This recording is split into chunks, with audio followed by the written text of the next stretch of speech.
Hey, how are you guys today? So, we're going to talk today about French words that have crept their way into the English language, specifically words to do with food, okay? And the first word we have is cuisine. You may have heard somebody saying about haute cuisine or high-level cuisine. We can also use cuisine when we talk about specific food from different countries. Japanese cuisine, Chinese cuisine, Italian cuisine, etc.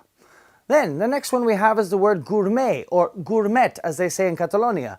So, gourmet, what does it mean? It's a word used by foodies, or people who believe that they know a little bit more about food than the rest of us, or are more interested in food than the rest of us. They use the expression gourmet food, gourmet cheese, etc.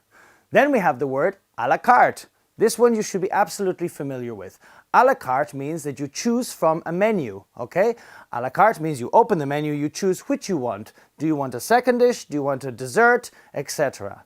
And finally, we have ways of cooking, specifically the word sauté. Sauté can be a verb or an adjective. You can say, we sautéed the mushrooms to go with the filet mignon, or we had sautéed mushrooms with our filet mignon.